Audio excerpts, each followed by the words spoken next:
Welcome to another episode of the Back Catalogue podcast. I shouldn't actually do that. Sorry, I shouldn't have done the sniff because that's bad because people hear that. Welcome to another episode of the Back Catalogue podcast. This is the podcast where we, and by we I mean me, Appa, my co-host / co-founder Vincent.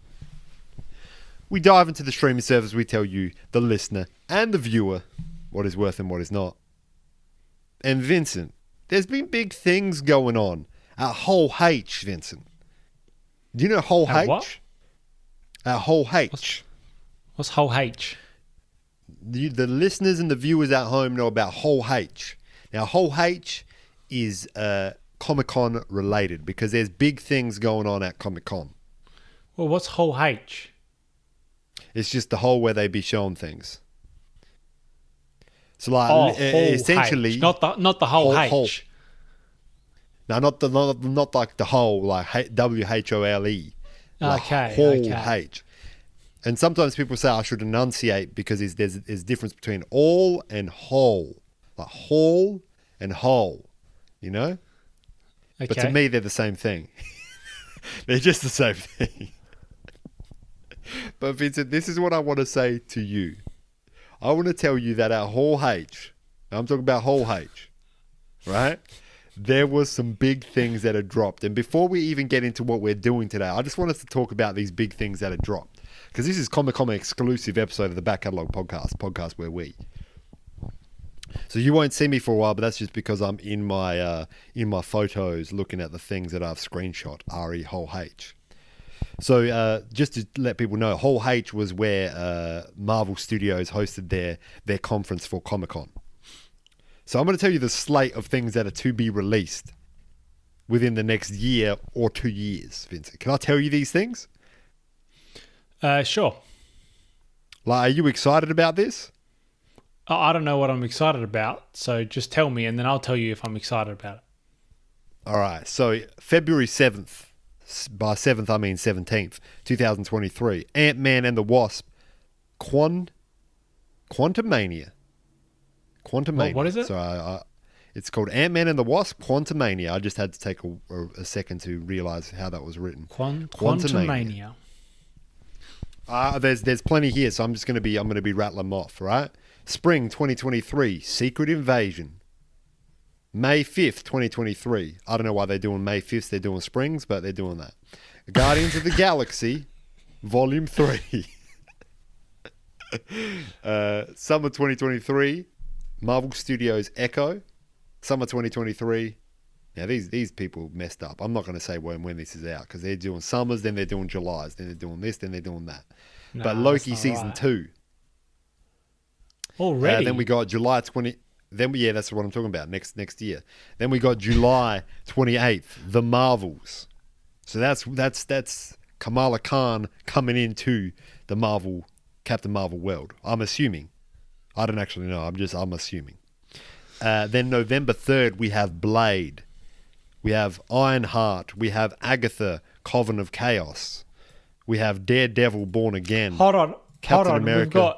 We've got Agatha. Is that what's her name from WandaVision? I'm talking Agatha Harkness. They're making whole shows about Agatha Harkness. Oh, these are shows. That one is, but they're not all shows. Okay. Do we have to keep doing this? Because I'm sure people can just look it up if they want to. They can look it up, but I just where we talk about Blade. Yeah, but I wanted to preface why we're talking about Blade specifically. But I also wanted to just mention this to you, Vince. Okay, November you could have 8th, just told me 2024. look up Whole H or Half H, and I would have found it eventually.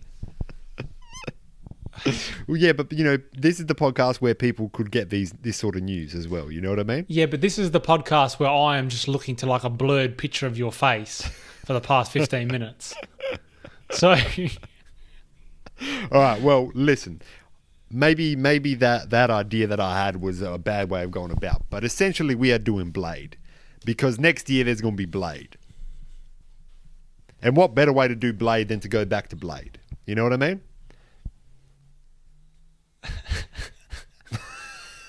Yeah, what better way to do Blade than to go back to Blade, you know? instead of going forward to Blade. So, Vincent, because we're going back to Blade, I've got to tell you that we're doing 1998's very own Blade, starring Wesley Snipes. Now, I'm pretty sure this was pre-tax evasion, but I'm sure that the people out at home would know that if it was pre or post-tax evasion. And I have no affiliations with, the ATO or anything like that, but Wesley Snipes isn't even affected by that. I don't know if it's you can't hear me? or if he's just like, he's going to like you can't hear me. A second. Now I can hear you. I couldn't hear you before, bro. Are you telling me you can't hear me? And now I can hear you. I was making taxation office jokes, man. I was making taxation is that what you were? office jokes. I thought you were saying, is this before or after Yeah, the you're taxi frozen. driver? How are you going to be? Dude, it tells me my internet connection is unstable. Dude, my internet connection unstable. We're just going to have to cowboy this. You got 1 bars over here. You got 1 bar. I don't know what's Why don't going we on here. just call each other? Which I've been saying for years, to call each other. No, I want to see your face, bro.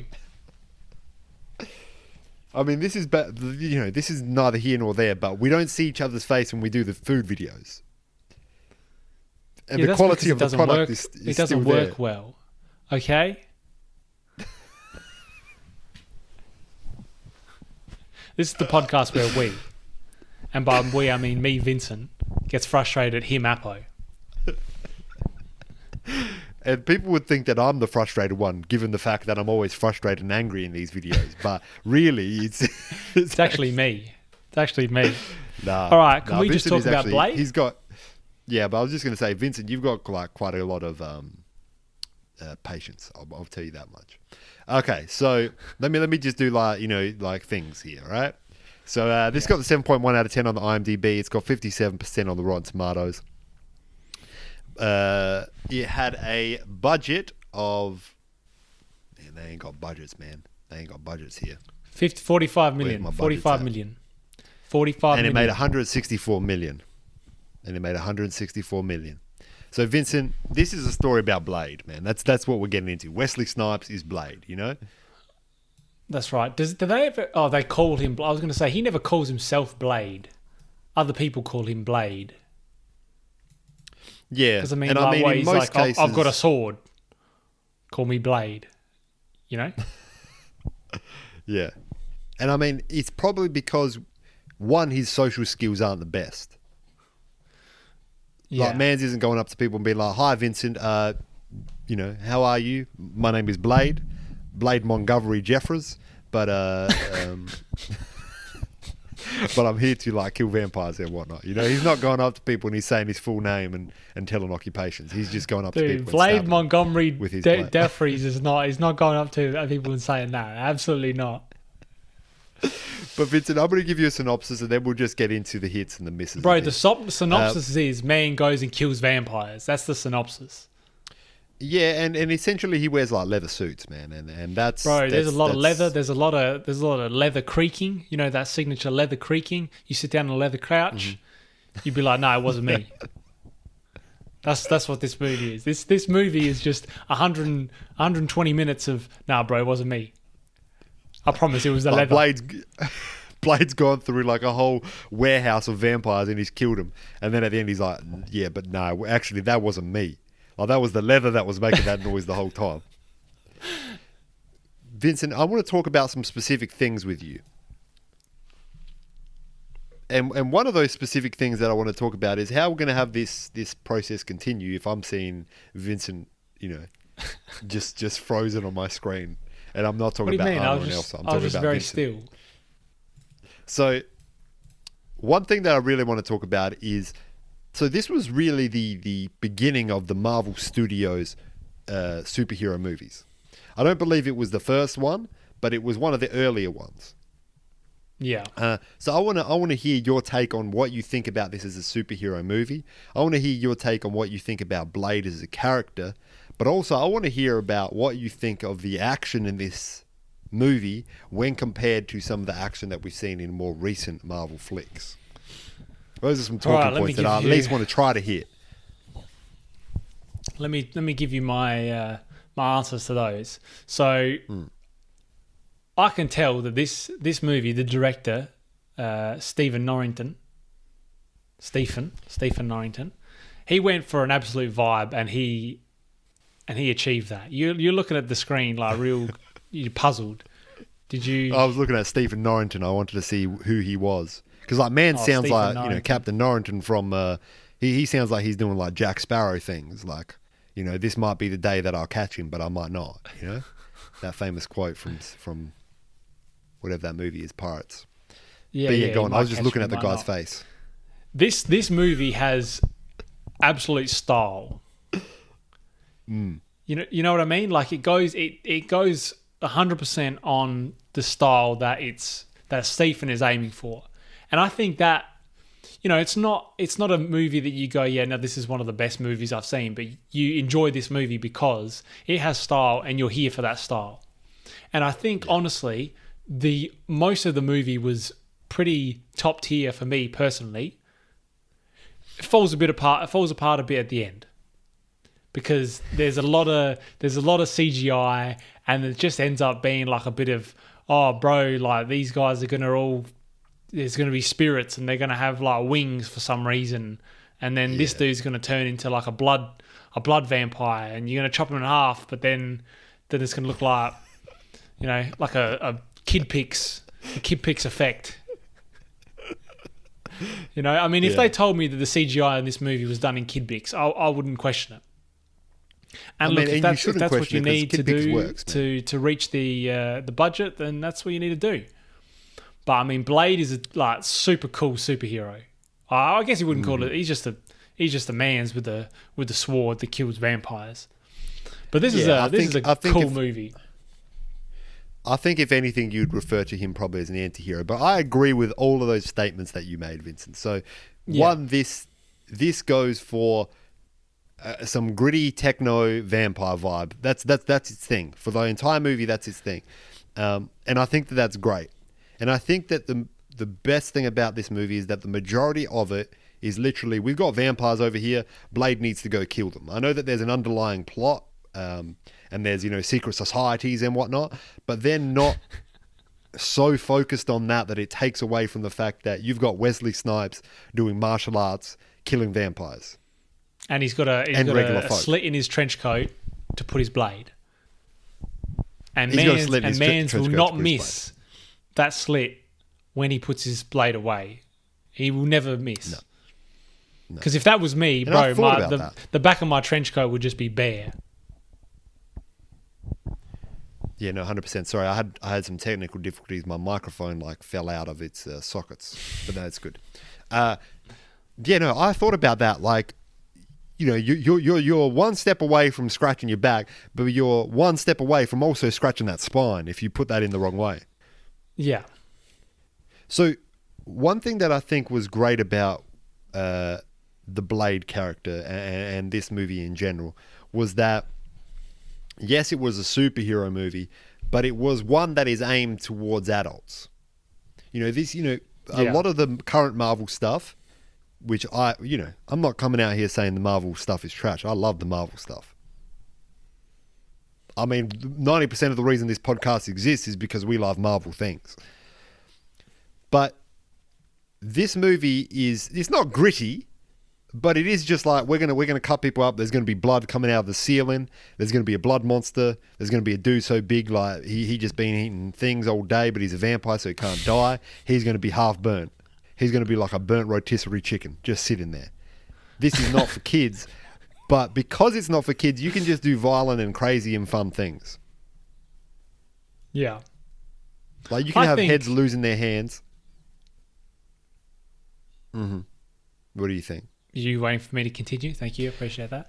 I think it absolutely leans into the adult, movie violence kind of category. And you're right. It's just techno vampires. This is exactly what you kind of think. This is what you think vampires would be like in the late 90s.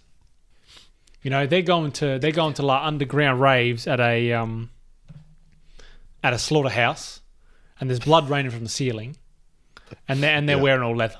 Like that's exactly what you expect. And they didn't try to reinvent vampires like in Dracula Untold, which I did actually like that movie, even though it was evidently a terrible movie. But it's just, it leans into the I guess the tropes of techno vampires or goth vampires. I want to know your opinion on that, because the opening scene is what Vincent described then, in which a lady is taking a man into a warehouse, and she's like, "Hey, don't worry, man. There's killer things going on down here," and this man's going with her. Now, first of all, being men, me and you, we're being men. We're spitballing here, but we're men. So when a lady is taking you somewhere, especially if you are a certain man who is looking for a partner, sometimes you'll go to places that you're thinking like, I don't really know where we're going, but I'm going along for the ride because things are exciting to me. I don't know what kind of relationship I might have after this, but it might be a positive one, right? So there's that element to it, and I understand that. But how far do you go? So do you stop when you get into a place and you start to see, it's a slaughterhouse, you see half a cow hanging there? Like, is that where you stop? Or do you stop when you see body bags being taken along the... As soon as you go into like a meat packing place, I'm out of there. Because nothing good ever happens at a meat packing place. I mean, other than the distribution of meats, which that supports a nation.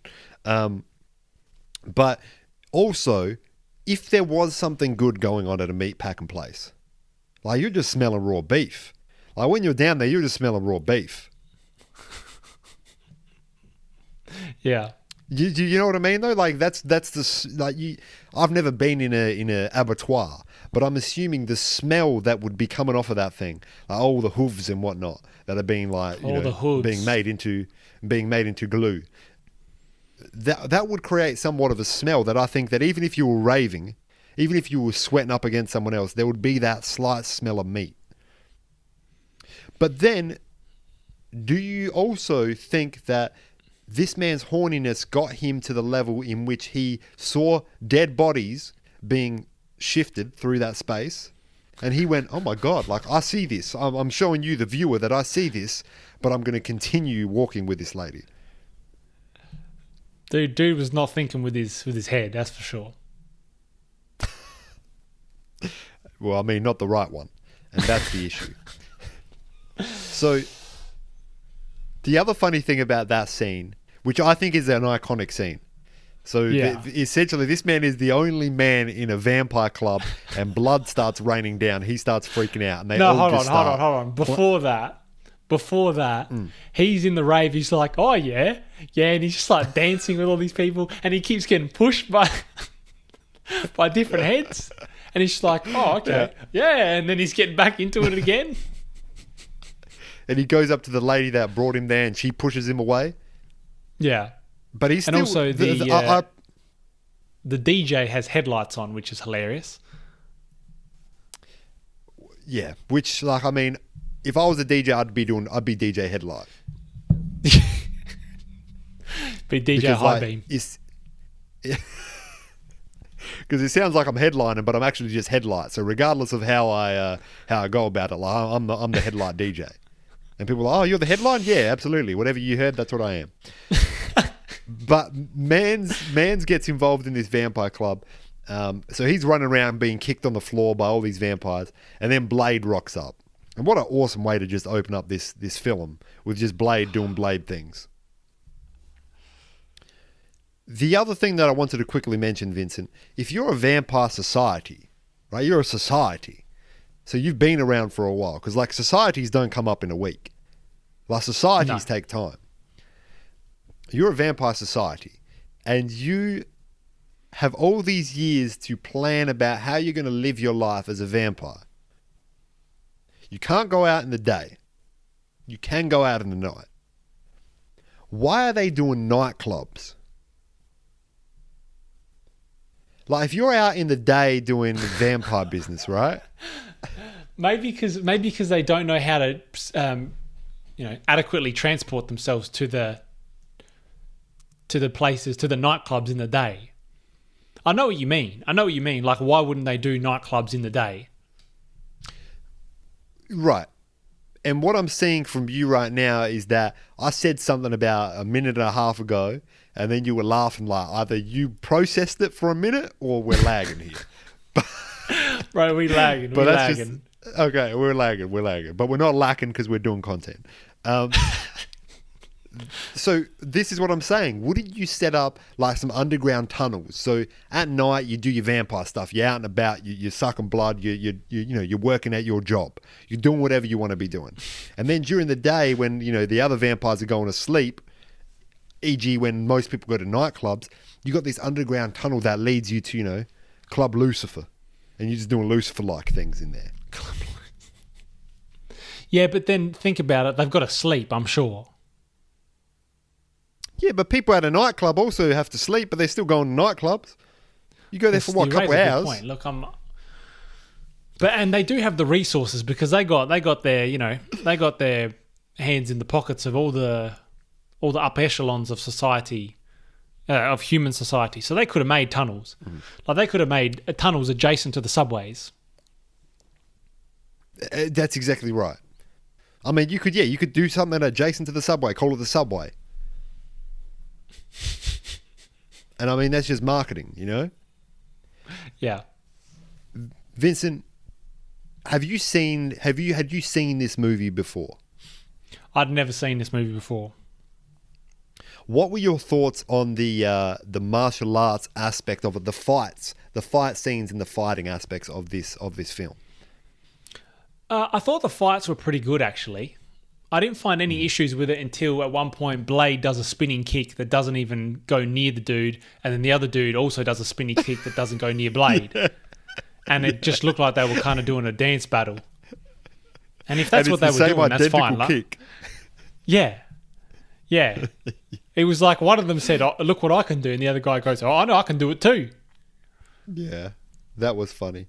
And I think that was either in the scene or just before the scene in which Blade gets whooped by a 12-year-old vampire. I think so, yeah, possibly. So one thing that I think that the fight scenes were really like top notch in this. We're not talking about The Raid, we're not talking about that, but for a superhero movie, I think they were done really, really well. And one thing that was cool about it was that was Wesley Snipes. No. Yeah, that's right. And that was Wesley Snipes doing it. Like, man's put in the work to be able to do this, and it shows on the screen. It makes it look like the character of Blade is actually there, and not some other guy, named Slade or something that's doing all the work.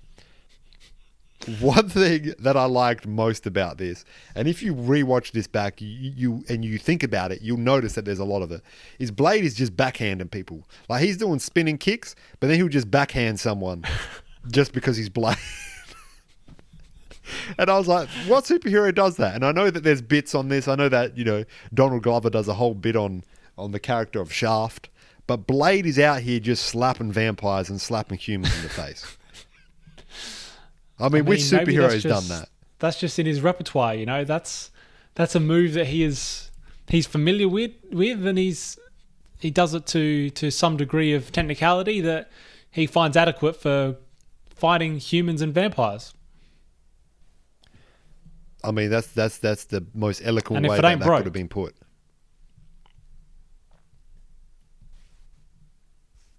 You don't fix it, man.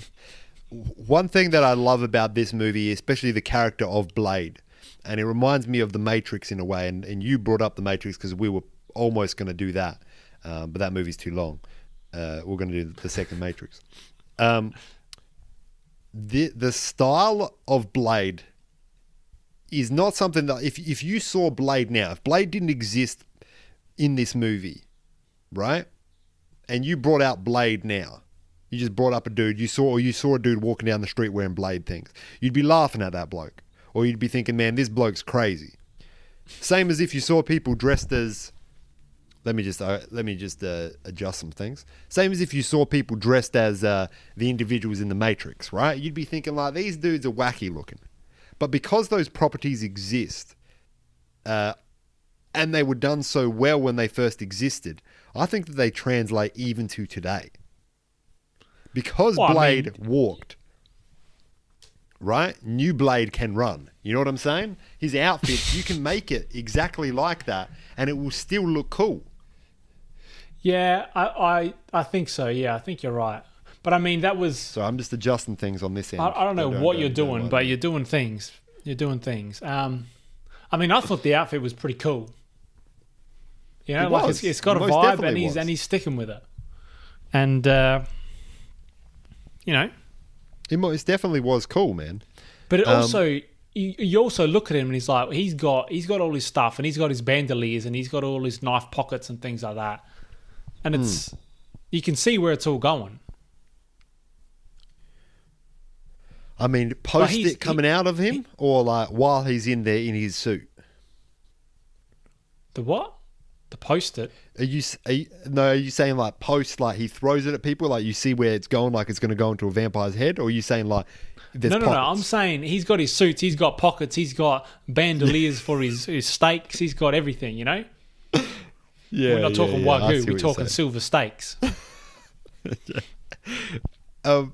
So speaking of like bandoliers, silver steaks, the costume, I worry that this new Blade movie that might come out, they're going to do like an actual superhero suit. Like spandex. No, like more so that man's is like, you have to don the thing of Blade, and you have to wear this. You know, like a reveal when there's like a suit in a chamber, and it's Blade suit. Yeah. Nah, see, he's not. I don't think they'll do that because he's like the Punisher. They don't wear suits. Yeah, that's true. You know what I mean? But has the Marvel Cinematic Universe?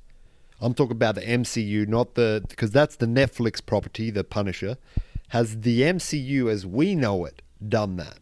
Where they just been like, "Hey, man." Yeah, but they don't really have heads like that. This might be the first head like that. I mean, I guess you could call someone like Star-Lord similar. He just wears jeans and a jacket. He's just jean jacket shirt man. I mean, I couldn't have said it better myself. That is true. Like if they didn't call him Star-Lord, they would have called him jean jacket shirt man. Because jean jacket shirt man. Yeah, no, you raise a good point there. You could just do that. You don't need to make much fuss about what his suit is. And I wonder how they're going to do it. I wonder if they're going to introduce Blade just to be... Because, you know, there is multiverse things going on. Will they just pop Blade just in the mix and be like, oh, this man's from another universe in which vampires exist? Or do you reckon there might be, you know, underground networks doing societies and whatnot, talking about vampires within this universe? Like, there's so many options. I don't know. There are so many options. And I mean, we don't have to know. We don't have to know the options. Well, I guess we'll find out the you know, as movies get released, we'll find out whether they're going deep on this multiverse thing and then just having, you know, Agatha's in her own universe and Blade's in his own universe and all these other heads are in their own universes. Or if they're going to have it as an MCU, you know, one universe, Earth 616 and whatnot. Yeah. I will see about that. One question that I have for you, Vincent. As a strategy for vampires not dying from the sun, what did you think of the use of SPF 50 sunscreens? Well, I mean, look, you got to slip, slop, slap. They slip, slop, slap. That. They didn't seek shade though. They didn't seek shade, and I mean, if you can't seek shade, you have to slip, slop, slap. Yeah. I mean, when the UV's above 3, you better be under a tree. That's what they say. That's what they say. Should we talk about briefly this Frost dude? I thought he was a fairly decent, you know, bad guy. Yeah, so Stephen Dorff is the man that plays him, and I think he was like a you know, one of those childhood hunks, you know, those boys that all the girls loved growing up, and then he became Stephen Dorff, the Blood King, in this. And he's a good-looking man. I can see it happening. I can really see it happening. But yeah, he was decent enough. Like, he wasn't... The cool thing about him was he was a broody, moody younger man in this society, but he wasn't annoying. No, that's right. He kind of just had that haircut. He just had that. That's right. Yeah. Which, I mean, look, I can't be laughing at people's haircuts because, like, mans can't even get a cut. No, I was saying the other day, someone Also- was like, are you going to get a haircut soon? Someone was saying to me, are you going to get a haircut soon? I was like, they don't even use scissors on me no more. Like, I ain't got hair to cut. Also, I've got to say a few things. So, the whole story of Blade is his mother got bit by a vampire, and then he was born. And at the start, you see this situation, and you see kind of like the, first person perspective from someone of his mother giving birth, and then he keeps having flashbacks of that perspective. And then when he sees his mother, who apparently Stephen Dorff is the man that slept with or bit his mother, and then decided to have her as a partner. Who Stephen Dorff looks about 15 years younger than Wesley Snipes. And Wesley Snipes and Blade has the flashbacks of that first person perspective when he was the kid being yanked out of the woman. Out of his mum. And the funny thing about that, not only is it like, how do you as a child, and I know you're a vampire, like you got vampire blood in you, but how do you as a child have those memories? And I'm talking about an infant child. But also, I, as an adult, couldn't put two and two together that lady that gave birth was the same lady that was in Stephen Dorff's bedroom. So when I saw that, I was like, oh yeah, but this also, is like someone that he knows. This is an acquaintance, an estranged acquaintance. That was one part of the movie that they kind of just shoehorned in. They were like, let's hope no one notices. And it wasn't really for like, I understand that, there was some, Blade's mum was able to do some supporting things, right? And, there was meant to be like sad death scenes and whatnot. But other than that, there was no weight to having Blade's mum involved in that at all.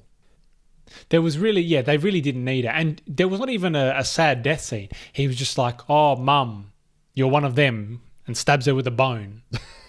That's it. Oh, yeah. Yeah. And I guess that shows that, Blade he's doing it and he's sticking with it. Like, there's no emotions for him there. It's all about getting this job done, which I think is good for that character to be. Because not everyone needs a redemption. There are some moments in which you see the humanity within him, but the reality is he's just trying to get things done. And I think that's good. Yeah. Because it allows for good action, it allows for craziness, it allows for Wesley Snipes to be, emotionless, other than the time when he goes like this. When he stabs the bloke with the... which I thought was hilarious too. You know what my favourite part was? I would have... At the start, when he goes to the hospital to check out the vampire that he burnt to a crisp, who I think is hilarious in this movie, Quinn. I think he is a good addition to this movie because he's like Stephen Dorff's mate, and he's just there for a party. He's like, hey, Blade, thanks for the sunglasses, bro. Yeah. And that's comedic. And he's just always like happy that he's always happy he's got a new hand because his hand just gets chopped off all the time. His hand just gets chopped off all the time. And Blade is in the hospital, and the vampire man who's absolutely char grilled, like he's well done at this point. He jumps out the window, and then the cops are shooting at Blade, and he just looks at me. He's like, "Are you for real?" Yeah. Oh, dude, what did he say to him? That's a hilarious quote. He swore. That is a yeah. Like he just said, "Like, mother, are you for real?" Something like that. Yeah. And I was there for that. And at that point, I was like, "This is a movie that I want to watch." No, but what adds to that moment is that they just run off as soon as he says that to him. They don't like say, "Okay, we're going to continue shooting this man." They flex out of there. The police officers are gone. I can see that we're running out on time, but Vincent, I advise you, just for your own pleasure, to watch Blade 2. Because Blade 2, in my opinion, is also top tier. And Blade 3, Blade Trinity, is not so top tier, but there was a lot of on-set issues that made that a very challenging the catering movie to film. was, But Blade was 2, a bit low tier. I mean, when the catering's not up to scratch, like who's going to be working? Because if you don't keep people dead if you don't keep people fed, people are going to be upset. Yeah, I mean, and if you keep people dead, then they're going to be even more upset. But Vincent, I'm going to give this movie a flat 7.2 because I was going enjoyed to say a this. 7. I'm going to give it a 7. Yeah, it's good I fun. got 2 more things to add that I wrote down as notes. So we didn't talk about the lady. So in what's the going to film happen if who's we got one what's more going to happen 45. if the thing stops in 45? Okay. We're all right. The lady in the film, we didn't talk about her. She was pretty good, but she picked up like torturing and killing real quick. She was just like, I was a doctor yesterday, but now I'm Blade's sidekick. I'm just murdering vampire folk. I'm just murdering them, man. Yeah. I mean, you'd pick that And, up quick. One, because she is part vampire at that point, but also you'd pick that up quick because like you'd be in fear. It's fight, flight, or fright, and she chose fight. She chose murdering and killing. Yeah. And the final thing that I will What's say your about second this point? movie is like I reckon everyone loses their newspaper in this movie because every time they're on the street, there's just papers flying around. It is windy as heck in this movie, isn't it? It is. Hey, bro, it we is. got 45 seconds. And that's the We got movie. 45 That's seconds. Blade. You got to close this out. And this is the Back Catalogue That's Blade. podcast, the podcast where we say we'll talk soon.